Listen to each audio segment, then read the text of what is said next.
Salut à tous, c'est Punk de chez nous, bienvenue sur cette vidéo qui aujourd'hui va parler de David Goggins, que vous connaissez certainement, et si vous ne le connaissez pas, vous allez le connaître un petit peu plus. Il est passé l'année dernière sur une émission, un podcast de Uberman, et je l'avais trouvé assez cool. Et je reviens dessus un petit peu parce que il y a différents éléments que je trouve assez pertinents, ou en tout cas qui laissent à réfléchir, parce que je pense pas du tout que le mindset, l'état d'esprit, la façon de fonctionner de David Goggins correspond à tout le monde. Sachant qu'il est ultra dur vis-à-vis de lui-même. Et il a zéro concession. Donc en gros, ses principes, c'est vraiment de montrer comment on peut créer une force intérieure très impressionnante. Donc, première idée, la friction comme moteur de croissance. Là, je pense qu'on va déjà perdre du monde, sachant que, en gros, lui, il reste sur l'idée qu'une vie facile et agréable, c'est pas bon. Hein, ok. Donc, si tu pensais qu'en regardant des vidéos, you can believe in yourself and so on, ta vie, elle va être super. Non, en gros, c'est sors-toi les doigts du et tu commences à bouger un petit peu ton popoting, parce que sinon, on va pas y arriver. Hein. Et en plus, tu vas te faire mal au popoting. Donc, lui, il est dans la recherche de la friction. Il dit friction is growth. La friction et la croissance. Hein. Donc, pour lui, c'est que des frictions. On va garder ce mot-là dès le réveil. Il s'impose automatiquement 15 millions de choses. Il dit, je vois des bouquins, faut que je les lise, je m'impose d'aller courir le matin, en gros, je déteste ça, je hais ça. Je vous rappelle que Goggins, il était en surpoids, et il s'est dit du jour au lendemain, fuck, je vais me mettre à courir. Et il s'est mis à courir, il a perdu X kilos, il est allé après faire les épreuves des Navy Seals et tout. Le mec, il a une vie assez folle, mais ce que je trouve intéressant, c'est le questionnement autour de ça. C'est, est-ce que vous voulez passer votre vie à vous dire la vie c'est que de la merde et de toute façon c'est que souffrance. Moi j'aime bien, mais je pense qu'il faut aussi qu'il y ait du bon pour qu'il y ait un équilibre, qu'on ait des éléments où on se sente en confort. Même si je pense que plus on prend de l'âge, déjà quand on est jeune, c'est une galère. On doit faire des efforts pour la croissance, l'apprentissage, les boulots, tous les premiers trucs. Quand on est adulte, début de l'âge adulte, on fait des efforts pour se développer, apprendre, etc. Et quand on vieillit, on doit faire des efforts pour bien vieillir et se sentir bien. Donc pour moi, la vie est énormément liée aux efforts.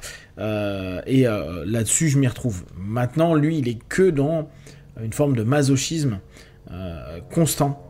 Et ce que disait, et c'est ce qu'on va voir en deuxième partie, mais que je trouvais très intéressant, c'est que Uberman, lui, il met en avant le fait qu'il est très très fort en dialogue intérieur et que ça serait limite son auto-hypnose constante où il séquence, il fait une espèce de porte-thérapie avec plein de voix à l'intérieur de lui qui l'engueulent, qui le stimulent, qui le motivent, etc.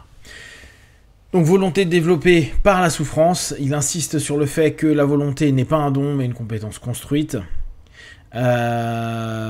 Il est constamment dans cette idée-là. Ce que j'aime bien, c'est que Uberman, il revient sur un élément hyper neuro, qui est que la science derrière le comportement de Goggins explique que, alors comment ça va être traduit, le cortex singulaire moyen antérieur se développe lorsque l'on fait des choses que l'on ne veut pas faire, mais qu'on les fait quand même. D'accord. Donc Goggins, c'est le fait de ne pas vouloir faire quelque chose, mais de le faire quand même, qui développe cette zone. Okay. Goggins incarne le principe faisant les choses qu'il déteste le plus, comme courir des ultramarathons pour renforcer sa volonté. Donc il y a réellement, et là je trouve que c'est cool, quand on dit notre cerveau c'est un muscle, en plus les parties, c'est comme les mecs qui font du bodybuilding, hein, ils arrivent à te ressortir des muscles que nous on savait même pas que ça fonctionnait. Et du coup, cette notion de se dire, dans notre cerveau il y a aussi des parties de notre cerveau qu'on peut renforcer, développer, il expliquait comment c'était possible de l'observer sur l'imagerie, c'est intéressant. Là, c'est le point que j'ai trouvé intéressant, donc le dialogue interne qu'il a. Lui, il est dans une vie où l'autocritique et la confrontation sont constantes. Okay, donc ça change un petit peu de soyez toujours bon avec vous, même si je pense qu'à un moment donné, dans une notion d'autonomie et d'équilibre avec soi, l'auto-amour est quelque chose d'important. Souvenez-vous, je vous avais proposé l'idée de moïsme. C'est je pense d'abord à moi pour tenter de faire en sorte d'être ok avec moi et après partager ce moi bien et ok avec les autres à ce moment-là, mais ne pas substituer le monde extérieur ou un ensemble d'éléments ou d'événements pour m'oublier moi et me dire je suis aimable et aimé parce que le monde ou un produit que je consomme me permet de m'apaiser. C'est pas forcément le chemin le plus intéressant. Pour lui, donc il est plus sur carotte que bâton, plus sur bâton que carotte. Donc là, c'est là où aussi je pense que énormément de personnes vont faire mais t'es complètement malade mon pote. C'est vraiment ça va faire mal, ok. Donc comme dit Huberman, il dit all sticks no carrots et Goggins confirme all stick, c'est tout. La motivation ne vient pas d'une récompense future mais de l'évitement de l'échec de confrontation avec son ancien moi faible. Alors là, c'est pas scientifique ce qu'il est en train de dire, c'est sa manière de fonctionner. Et c'est pour ça que Huberman, il relève le fait de ce dialogue intérieur. Où il dit, tu le forces tellement que ton subconscient prend un ensemble d'éléments que tu t'es imposé à te répéter, à t'imposer, etc. Il se fait un seeding en mode énervé, il fait un forçage en fait du subconscient et il force en plus en acceptant le fait que ça sera douloureux parce que c'est un élément, c'est un paradigme qu'il a mis en place. Mais d'un point de vue neuro, on sait très bien que, et puis même d'un point de vue motivationnel, on sait que c'est parce qu'il y a une carotte que la plupart du temps, les pourcentages de concentration et le fait de continuer quelque chose amènent à ce que les personnes aillent au succès et n'arrêtent pas au milieu du chemin. Vous le voyez pour des trucs tout bêtes comme la perte de poids, c'est parce que vous voyez que petit à petit vous perdez du poids que à ce moment-là vous avez envie de continuer. Autocritique comme moteur, donc son dialogue interne est souvent confrontant. La seule carotte que tu as peut-être parce que chaque fois que je passe ces tests très difficiles, l'arrière de mon cerveau me dit qu'il y a des fortes chances que je n'y arrive pas. Ce n'est pas toi, mon frère, moi, etc. En gros, il explique constamment que ces voix ou cette voix le hante. Il utilise le mot hunting. Donc c'est quand même intéressant. Et doit toujours être outworked, c'est-à-dire dépassé. Il parle de multiplicité des voix. On pourrait se poser la question dans ces parties, est-ce que c'est OK? Ou pour ceux qui ont vu la vidéo où je parlais de la Dark Triad, ça peut aussi faire poser la question sur est-ce qu'il n'y a pas un côté un peu psychopathe, sachant que lui-même dit qu'il n'est pas du tout en pâte avec quasiment toutes les personnes qui coachent, etc., qu'il est toujours très très dur, et que justement, comme je vous avais dit, c'est dans notre société très individualiste, et là, lui, il l'est complètement, c'est lui pour lui-même, puis après il partage bien sûr, mais c'est quand même lui pour lui-même, il le dit très souvent. Est-ce que les traits ou un des traits de la Dark Triad pourrait lui parler? Je ne sais pas.